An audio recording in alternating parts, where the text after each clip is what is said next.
In early 2023, a group of 7 members from the New York Korean-American Alpine Club set out to conquer the summit of Colchuk Peak in Washington state.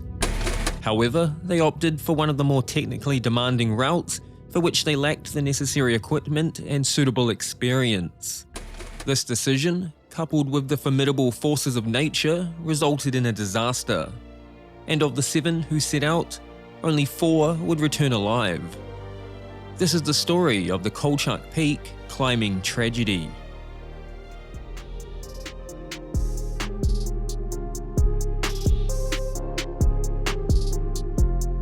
Located in the Stewart Range, around 70 miles east of Seattle, Washington, Colchuk Peak isn't as tall or as famous as American icons like Denali or Mount Shasta, but at more than 8,500 feet, it's nearly as imposing and awe-inspiring for those who dare to climb it. Depending on experience, weather, and time constraints, climbers can choose several routes from base camp to the towering summit. The success rate for climbers is surprisingly high. In fact, most summiteers make the round trip in under 12 hours. And for those who do make the top, they are treated to breathtaking views, amazingly fresh air, and an unparalleled sense of accomplishment. Of course, not everyone succeeds though. Those who don't usually accept defeat gracefully and return to base camp to plan their next attempt. But sadly, some unlucky climbers meet gruesome and untimely deaths. Jake, Mimi, county officials tell us 6 climbers from the East Coast in their 50s and 60s were climbing Colchuk Peak near Leavenworth Sunday afternoon when survivors say one climber triggered a slide and 4 people fell, who warned against traveling back roads without the proper equipment.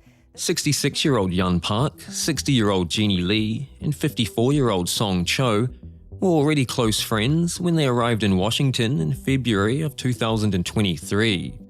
Now, I've hunted the internet high and low for pictures of today's protagonists, but sadly to no avail. However, in addition to their shared Korean heritage, they were passionate about mountaineering, living life to the fullest, and spending as much time as possible in the great outdoors. Despite living in different states, they were all members of the New York Korean-American Alpine Club.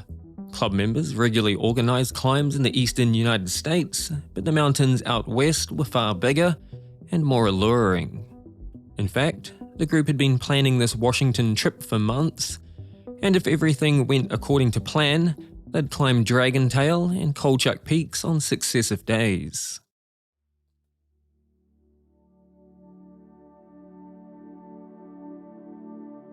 On Saturday, February 18th, 2023, their planning was finally about to pay off.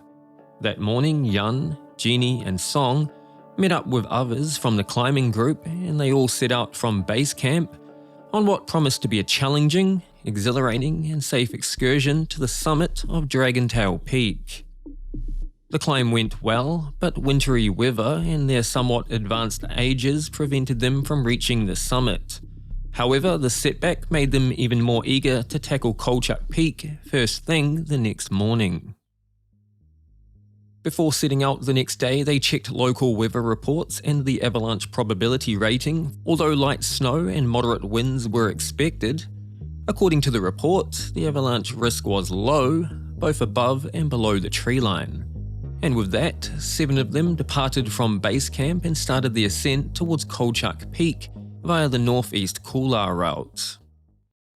Notorious for its sheer faces, jagged rocks, boulders, and precarious footing, the northeast Couloir is one of the most hazardous parts of the climb, especially during winter and bad weather.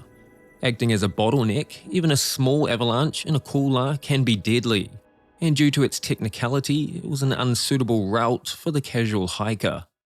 However, early stages of the climb went well, and by mid-morning, it looked like they'd be able to reach the summit and get back to base camp before nightfall.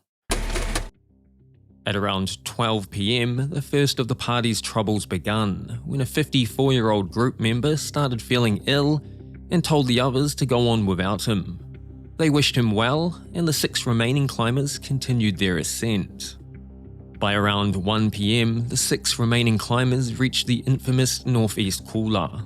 Jeannie, Yun and Song, along with 2 others from the climbing group, trailed behind, while a younger, more agile climber led out front.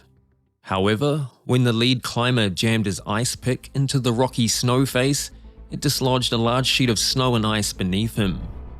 In the blink of an eye, an unstoppable debris-filled torrent swept himself, Jeannie, Yun and Song hundreds of feet down the mountain.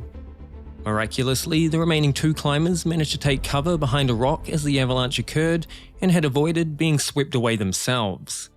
When the avalanche subsided a few moments later, they immediately scrambled down the mountain to look for their fallen comrades. However, by the time they reached them, Jeannie was dead, Yun was likely dead, and Song was severely injured, while the younger lead climber was injured, but mobile and relatively alert. With few other options, the 2 uninjured climbers and the least injured survivor decided to hike back down to base camp and attempt to get help, in the process making the tough decision to leave the heavily injured Song behind with his dead comrades.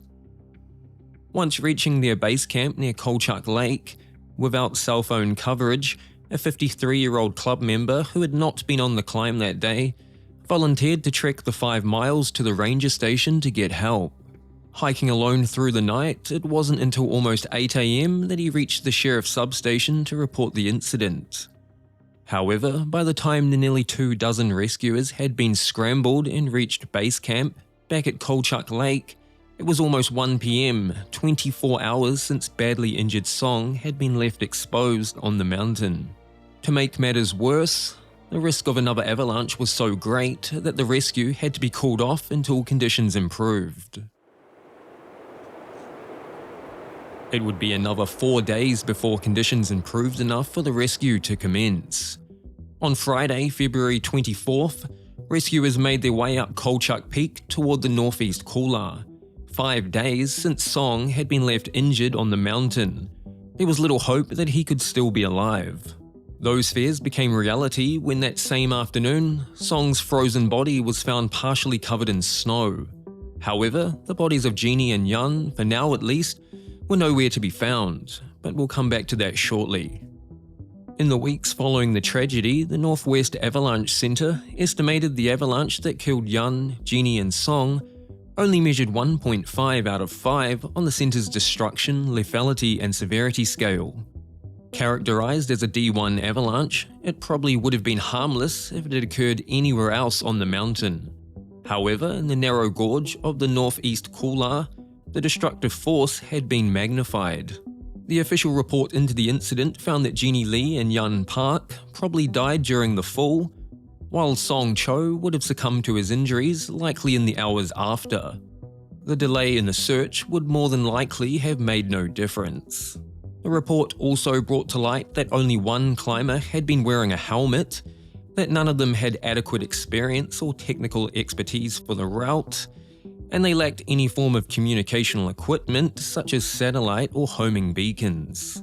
However, with the possible exception of helmets, it's unlikely these safety measures would have saved their lives in this instance.